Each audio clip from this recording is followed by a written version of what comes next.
Добар ден, почитувани новинари, почитувана јавност. Дозволете ми денес да истакнам дека на вчерашниот конгрес во Кавадарци ВМРО-ДПМН ја усвои стратегијата Ново поглавје Македонија 2030. Тоа значи визија за модерна, стабилна и европски ориентирана Македонија со јасно дефиниран политички и развојен правец за следната деценија. Стратегијата се заснова на идејата дека државата мора да излезе од циклусот на краткорочни одлуки и да воведе долгорочен план и систем за управување, а тоа се создава преку институции со силен интегритет, конкурентна економија и општество засновано на вредности и национална самодоверба. Документот ја позиционира ВМРО-ДПМН како политичка сила подготвена да ја превземе одговорноста и улогата за ова државничко лидерство. И ова се разбира не е список на политички, кампањски предизборни желби, туку е документ со јасни цели кои што би биле национална траекторија во следните 10-15 години.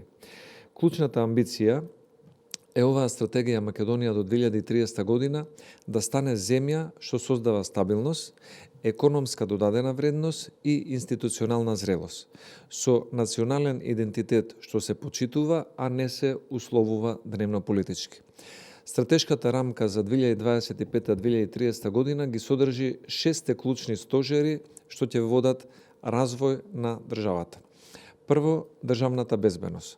Тоа значи модерна армија, современа полиција, национална сајбер заштита и систем за справување со хибридни закани. Безбедноста е нашата основа и АРМ и МВР мора да бидат максимално подготвени за овој предизвик. Второ е економската конкурентност. Тоа значи напуштање на моделот на ефтина работна сила и создавање на конкурентна економија заснована на знаење, на додадена вредност и технолошки иновации. Се разбира, мора да имаме поддршка за домашните компании, стабилен даночен систем, зелена енергетска транзиција и повторно создавање на услови за странски инвестиции. Трето, правна држава. Целта е да имаме независно судство, департизирано обвинителство, професионална администрација и системска борба против корупцијата преку дигитализирана контрола на движењето на парите и на имотните прашања. Четврто, демографските политики. Потребна е вистинска поддршка за младите, стамбени програми, политики за поврат на диаспората, достоинствена грижа за постарите лица, за да можеме преку една стабилна популациона политика во Македонија да имаме секогаш доволен ресурс во луѓе, за да можеме да развиваме и економијата и државата. Пето, европска интеграција и надворешна политика.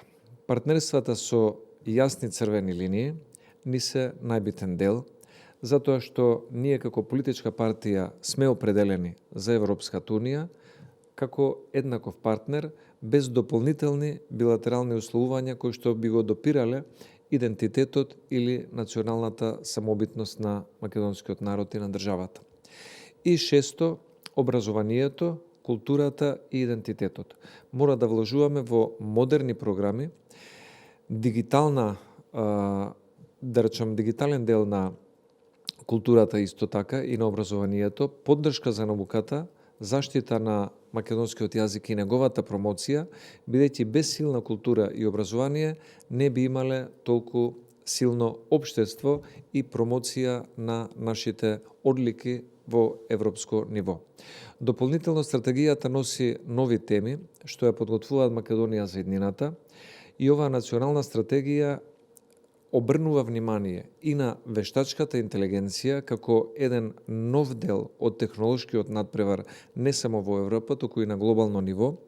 Имаме стратегија за сајбер безбедност, стратегија за една геоекономска дипломатија, што ќе ја поврзе и дипломатијата со геополитичките поместувања во последниве неколку години, исто така и основање на фонд за иднината, односно државен инвестицијски инструмент кој што ќе поддржува технологија, иновации, истражување и вештачка интелигенција, за да може Македонија да биде поконкурентна со партнерите во регионот, но исто така и на европско ниво.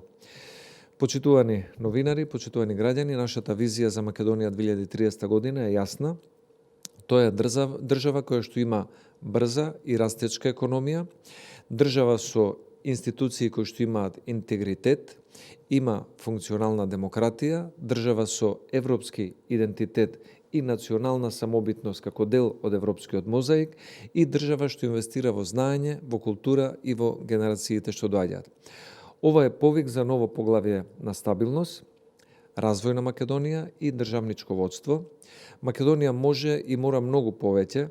Македонија треба да си ја врати својата самодоверба, со работа и со дела, и време е државата да продолжи да се гради таква каква што граѓаните ја заслужуваат.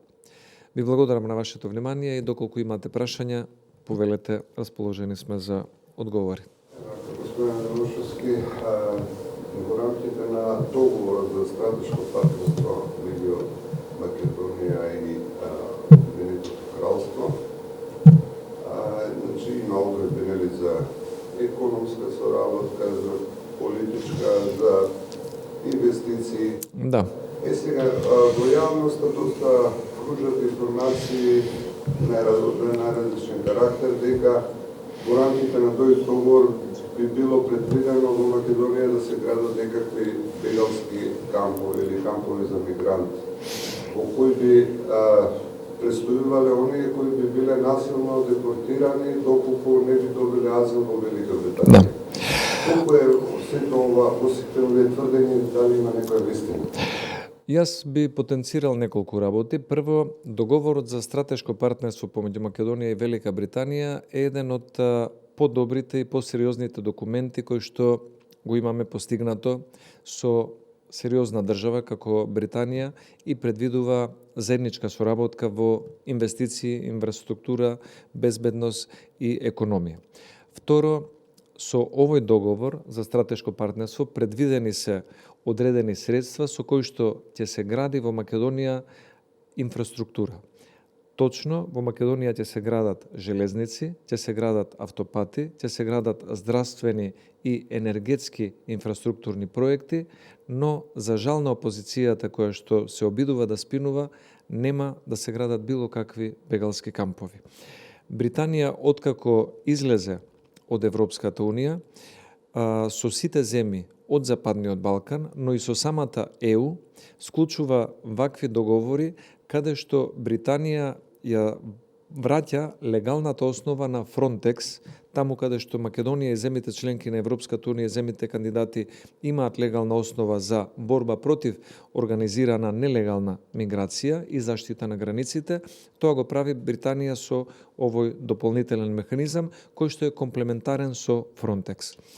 И на крајот, нема подобар демант за ваквите спинови на некои опозициони партии од изјавата на британскиот амбасадор, дека британско-македонскиот стратешки договор потврдува и предвидува инвестирање во инфраструктура, во економија, во безбедност и во образование, но не предвидува бегалски кампови во Македонија и тоа сакаме јасно да го демантираме. Сите оние кои што се обидуваат оваа тема и понатаму да ја спинуваат, очигледно имаат недостаток или на визија или на проекти кои што би ги понудиле како Македонија да има постабилни партнери и постабилни држави пријатели како што е Велика Британија. Благодарам.